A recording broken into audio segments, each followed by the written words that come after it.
সালামু আলাইকুম।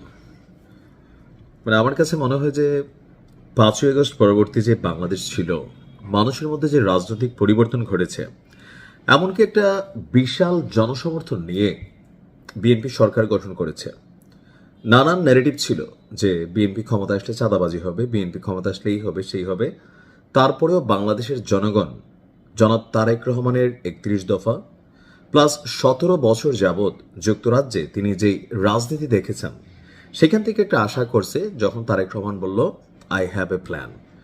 অ্যান্ড তিনি রাষ্ট্র ক্ষমতায় বসার পরে প্রধানমন্ত্রী হিসাবে আসীন হওয়ার পরে তার যে বেশ উদ্যোগ সকলের কাছে প্রশংসনীয় হয়েছে, কিন্তু সমস্যা হচ্ছে মাঠের বিচি নেতা। দেখেন, আওয়ামী লীগ সরকারের সময়ও ওই বিচি নেতাগুলা পুরো দলটারে ডুবাইছে। ক্ষমতা মাত্র আজকে ৩ থেকে ৪ দিন, কিন্তু বাংলাদেশের বিভিন্ন জায়গায় ওই বিচি নেতাদের যে দৌরাত্ম্য সেটা কিন্তু কমছে না। আমি আজকে যেই জায়গার কথা বলছি, এটা আমাদের যিনি স্বরাষ্ট্রমন্ত্রী আছেন সালাউদ্দিন আহমেদ, এটা ওনার এরিয়ার নিউজটা। তো সেখানে কক্সবাজারের চকরিয়া সম্ভবত ওনার নির্বাচন এরিয়া কিনা আমি জানি না, বাট ওই এলাকারই ঘটনাটা। তবে এই ঘটনা শুধু দুই একটা না।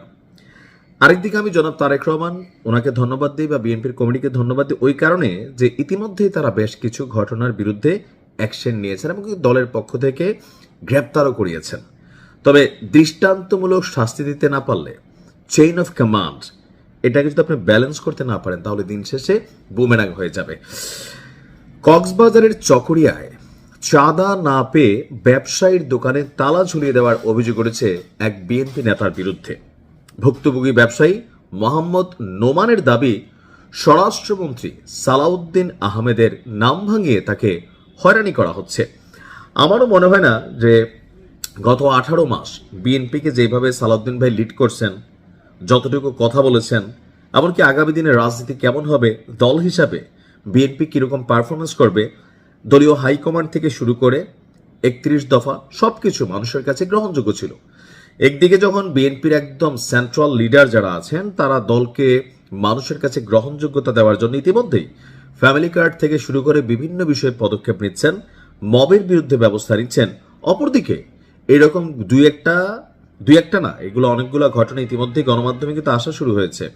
তারপর এটার বিরুদ্ধে একটা ন্যারেটিভ তো আছেই। যারা এই মুহূর্তে বিরোধী রাজনৈতিক দল জামাত, তারা বলা শুরু করছে ভাই আগের থেকে বলছিলাম চাঁদাবাজি হবে। হ্যাঁ, তো সেই জায়গায় এসে আমার মনে হয় যে একটু শক্ত ব্যবস্থা নেওয়া দরকার। চকরিয়া পৌর এলাকায় এই ঘটনায় প্রতিকার এবং স্বরাষ্ট্রমন্ত্রীর হস্তক্ষেপ চেয়ে সংবাদ সম্মেলন করেছেন মোহাম্মদ নোমান। তিনি কিসমত আলী পাড়া এলাকার মৃত মৌলভী নূর মোহাম্মদের ছেলে। ভুক্তভোগী নোমানের বক্তব্য, চাঁদা দিতে অস্বীকৃতি জানায়, তিনি চাঁদা দিবেন না, আর এজন্যই স্বরাষ্ট্রমন্ত্রীর শপথের দিনই তার প্রভাব দেখিয়ে ফাঁসিয়াখালীর গাবতলী বাজারে আমার মালিকানাধীন দোকান ইত্যাদি স্টোরে দলবল নিয়ে এসে হামলা করে তালা লাগিয়ে দিয়েছে বিএনপি নেতা নুরুল ইসলাম। তিনি নফাসিয়াখালী ৮ নং ওয়ার্ড বিএনপির সাধারণ সম্পাদক এবং ইউনিয়ন বিএনপির দপ্তর সম্পাদক হিসাবে দায়িত্ব পালন করছেন। সো ওনার পোস্ট পদবি দেখে নিশ্চয়ই বুঝতে পারছেন খুবই গুরুত্বপূর্ণ এবং শক্তিশালী একটা পোস্ট কিন্তু তিনি হোল্ড করেন, যেহেতু তিনি একটা ওয়ার্ডের বিএনপির সাধারণ সম্পাদক। সো এরকম কি পয়েন্টে থেকে যদি এরকম হয় সেটা আসলে দুঃখজনক।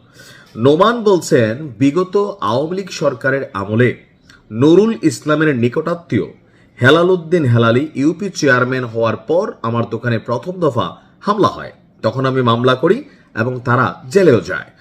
অর্থাৎ আমার কাছে মনে হচ্ছে, আমি নিউজটা করলাম যেহেতু এটা আমার স্বরাষ্ট্রমন্ত্রীর এলাকা। একটা দেশের আইন শৃঙ্খলাকে ব্যালেন্স রাখার জন্য যিনি ভূমিকা পালন করেন সবচেয়ে বেশি, সেটা হচ্ছে স্বরাষ্ট্রমন্ত্রী। একজন প্রধানমন্ত্রী তিনি সব বিষয়ে এরকম ছোটখাটো ব্যাপারে হয়তো ফোকাস করবেন না বা নজর দিবেন না, বাট যিনি স্বরাষ্ট্রমন্ত্রী আছেন ওনার দায়িত্ব, যেহেতু ওনার নির্বাচনী এলাকা, ওনার নাম ভাঙিয়ে এই ঘটনা করা হয়েছে।